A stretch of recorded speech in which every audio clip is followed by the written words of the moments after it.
Hello दोस्तों, स्वागत है आपको अपने YouTube channel learn with Kamlesh Gupta. आइए आपके बीच बहुत प्यारा सा टॉपिक भूगोल का लेकर के आया हूं। नदी, भारत की नदियां, भारतीय भूगोल से भारत की नदियां और भारत की नदियों के चर्चा करने से पूर्व मैं आपको नदियों पे सूक्ष्म परिचय आपको दे दूं कि देखिए, किसी भी देश की भौतिक संरचना और प्राकृतिक संसाधन में नदियों का बहुत ही महत्वपूर्ण योगदान होता है। किसी भी देश की आर्थिक विकास वहां के नदियों की संख्या पर निर्भर करती है। और मैं आपसे बताऊं कि जिस प्रकार से पूरे शरीर में रक्त वाहिनियों का जाल बिछा हुआ है और रक्त वाहिनियों के माध्यम से रक्त शरीर के अन्य भागों तक जाता है, ठीक उसी प्रकार से अपने किसी भी देश में किसी भी देश के जो नदियां होती हैं वह रक्त वाहिनियों के समान कार्य करती हैं। तो उसी प्रकार से हम लोग सौभाग्यशाली हैं कि भारत में तो पूरा नदियों का जाल बिछा हुआ है और नदियों का बहुत बड़ा इतिहास अपने देश में रहा है। चाहे हम पौराणिक कथाओं में जाएं, वेद शास्त्रों में जाएं, प्राचीन ग्रंथों में जाएं, तो नदियों का बहुत ही महत्वपूर्ण स्थान रहा है। इसी बीच मैं आपको यह टॉपिक लेके आया हूं कि भारत में नदियां कौन कौन सी पाई जाती हैं। प्रमुख नदियों के विषय में हम आपको बताएंगे। उससे पहले मैं बताऊं आपको कि देखिए, भारत में जो नदियों की स्थिति है वह दो प्रकार से हम पढ़ते हैं। दो प्रकार के पूरी नदियों को बांट के पढ़ते हैं।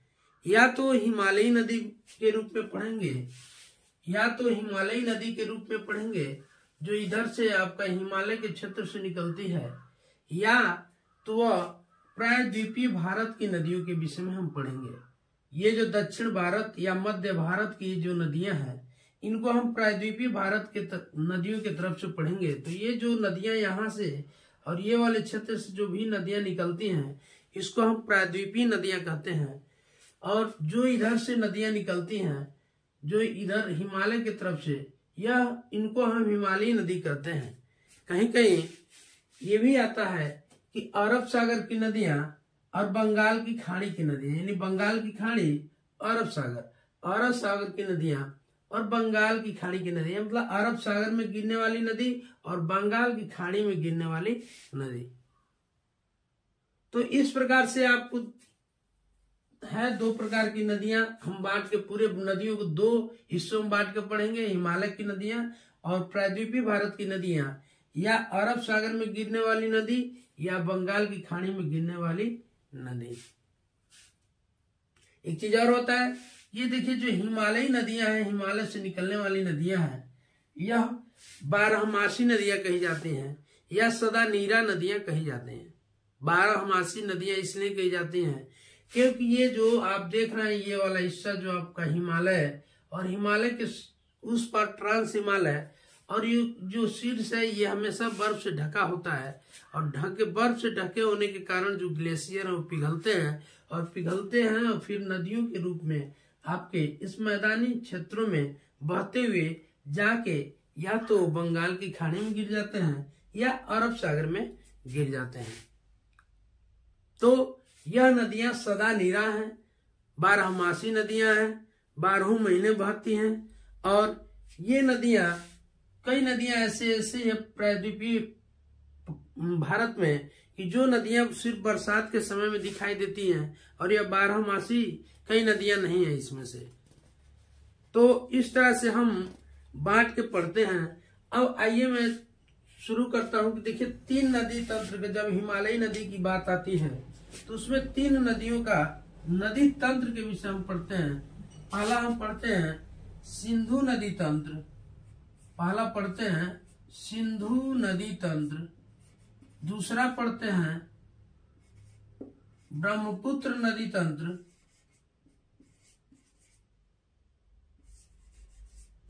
और तीसरा हम पढ़ते हैं गंगा नदी तंत्र। ये हिमालय नदियों की बात जब आए तो ये आप बांट के पढ़ते हैं। गंगा नदी तंत्र। इन 3 नदियों के विषय में इनको तंत्र इसलिए कहा गया है क्योंकि ये नदियां एक तंत्र के रूप में कार्य करती है। जैसे आप देखते हैं जाल के रूप में, यानी ये प्रमुख नदी है सिंधु नदी, और उसके में कई छोटी छोटी नदियां आकर के मिल जाती हैं और वह एक होकर के यह नदी अपने को लेकर के और सारी नदियों को अपने पास समेटते हुए अंतिम में ला करके अरब सागर या बंगाल की खाड़ी में गिर जाते हैं। तो इस तरह से आज मैं आपको चर्चा करूंगा सिंधु नदी तंत्र। सिंधु नदी तंत्र के विषय में चर्चा करूंगा कि सिंधु नदी तंत्र कहां से यह विकसित हुआ है और कहां जाकर के इसका यह जाकर के किधर गिर गया है। तो आप देखते हैं कि सिंधु नदी यही आपके बगल, अपने भारत के बगल में एक देश है, यहाँ पहले तिब्बत था। यही तिब्बत जो कि आज चीन के कब्जे में है, यही तिब्बत से के पास कैलाश पर्वत श्रेणी है और कैलाश पर्वत श्रेणी के मानसरोवर झील, ये जो झील आप देख रहे हैं, ये मानसरोवर झील के पास से यह नदी निकलती है, सिंधु नदी। सिंधु नदी निकलती कहां से? तिब्बत से, और तिब्बत के कैलाश पर्वत श्रेणी में स्थित मानसरोवर झील के पास से निकलती है और यह ऐसे बहते हुए, ये चीन या तिब्बत कहिए, बहते हुए फिर यहाँ आती है और लद्दाख में आकर के भारत में एंट्री करती है। लद्दाख में कहाँ एंट्री करती है? इम्पोर्टेंट प्रश्न बनता है कि सिंधु नदी भारत में किस जगह पे आके एंट्री करती है। तो सिंधु नदी भारत के लद्दाख के दमचुक जगह से एंट्री करती है, प्रवेश करती है, और यह लद्दाख होते हुए और ये पीओके वाले हिस्से से होते हुए फिर आकर के इधर पाकिस्तान में होते हुए, और ये पाकिस्तान में आ जाती है, पाकिस्तान होते हुए आके ये अरब सागर में गिर जाती है। तो इस प्रकार से एक और प्रश्न यहाँ बनता है कि सिंधु नदी कितने देशों में बहती है, किन किन देशों में बहती है। तो सिंधु नदी आप देखें यहाँ तिब्बत यानी चीन से बहती है, फिर यहाँ भारत में आती है, फिर यहाँ पाकिस्तान में आती है, यानी 3 देशों से होकर के यह नदी बहती है।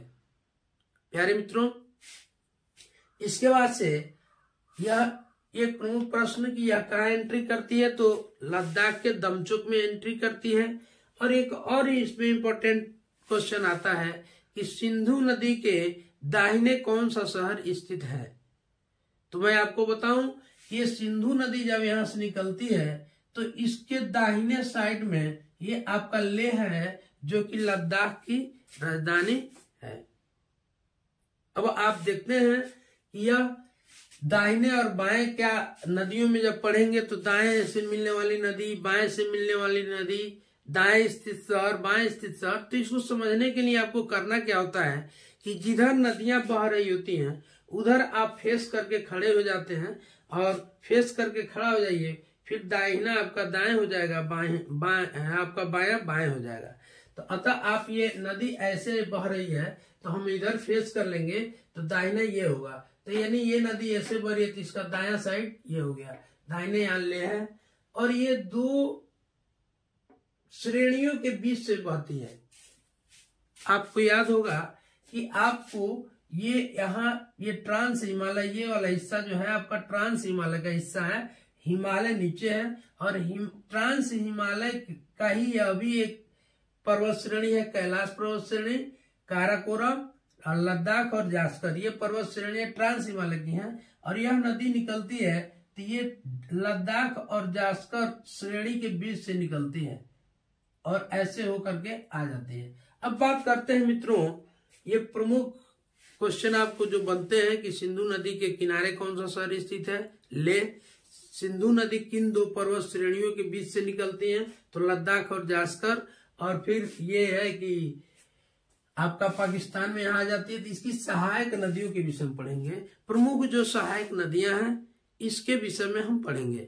सहायक नदियों के विषय में जब देखते हैं तो ये नदियां आपको पता है कि ये झेलम, चेनाब, रावी, ब्यास, सतलज, ये 5 नदियां ऐसी हैं जो इसकी सहायक नदियों के रूप में प्रमुख रूप से भारत में हम पढ़ते हैं।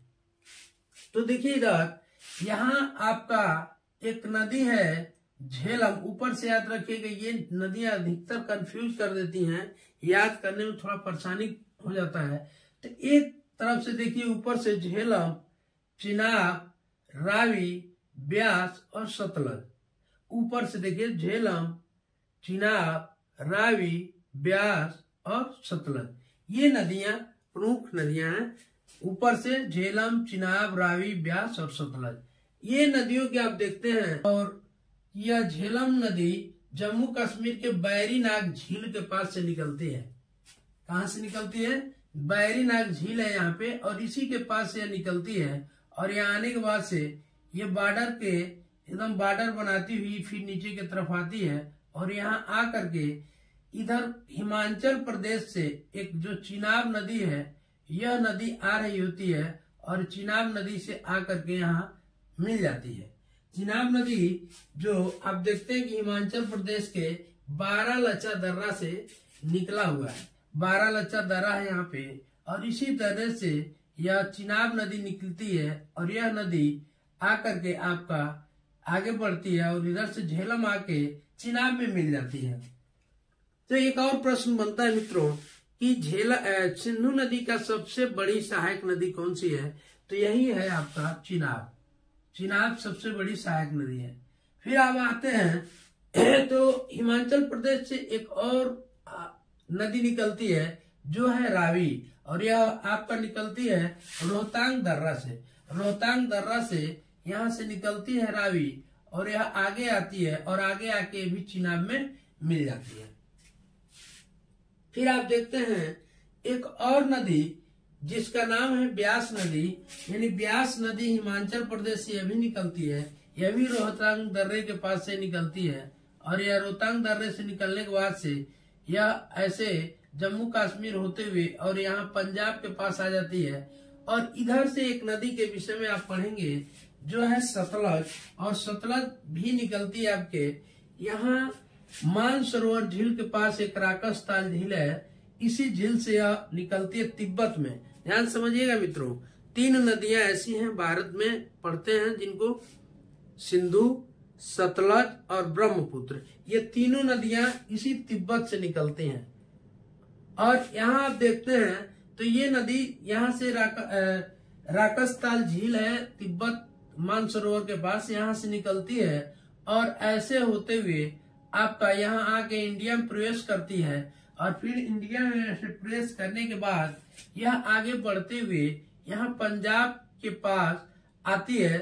और ये ध्यान एक चीज और मित्रों कि यह एक भाखड़ा बांध भी इसी नदी पे बना हुआ है, इसी सतलज नदी पे भाखड़ा बांध भी बना हुआ है। जो परीक्षा में पूछता आपसे कि भाखड़ा बांध किस नदी पे है, तो आप बताते हैं सतलज नदी पे है। और यह नदी ऐसे आती है और फिर ये पंजाब के पास यहाँ आकर के इधर ब्यास से मिल जाती है। और फिर यह आगे बढ़ते हुए और बढ़ती है तो इधर से जो यह चिनाब नदी आ रही थी यहाँ आके इससे मिल जाती है। और फिर यह नदी आकर के यहाँ पे पाकिस्तान में सिंधु नदी में मिल जाती है। और फिर सिंधु नदी मिलने के बाद से यह आकर के अरब सागर में गिर जाती है। इस प्रकार से मित्रों आप देखें कि सिंधु नदी कैसे कहां से निकलती है, कौन कौन इसकी सहायक नदियां हैं। और इसमें एक और बात आता है मित्रों, सिंधु जल समझौता, जो कि आप देखे हैं हमेशा चर्चा में बना रहता है। सिंधु जल समझौता क्या है?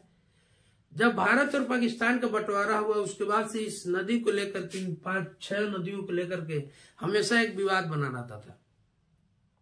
तो 1960 के दशक में 1960 में भारत के तत्कालीन प्रधानमंत्री पंडित जवाहरलाल नेहरू और वहां के आपके पाकिस्तान के राष्ट्रपति तत्कालीन राष्ट्रपति अयूब खान ने क्या किया, समझौता किया, जो जिसको हम सिंधु जल समझौता के नाम से जानते हैं।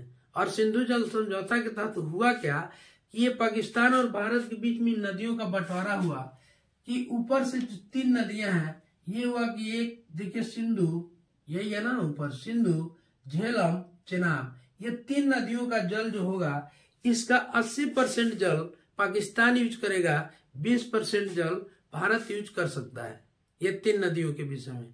फिर 3 नदियां भारत को भी मिली, रावी, ब्यास और ये इधर से जो नदी आ रही थी सतलज। रावी, ब्यास और सतलज, इसके अंतर्गत ये हुआ कि 3 नदियां ये दी जाती है भारत को, और इस 3 नदी का 80% जल भारत यूज करेगा, 20% जल पाकिस्तान यूज कर सकता है। अरे मित्रों, अभी तक यदि आप चैनल पर नए हो तो प्लीज चैनल को भी सब्सक्राइब कर लीजिएगा और बेल आइकन का बटन जरूर दाब दीजिएगा, ताकि आने वाला प्रत्येक वीडियो आपको प्राप्त हो सके सबसे पहले। मिलते हैं फिर इसके बाद से नेक्स्ट वीडियो में, तब तक के लिए जय हिंद।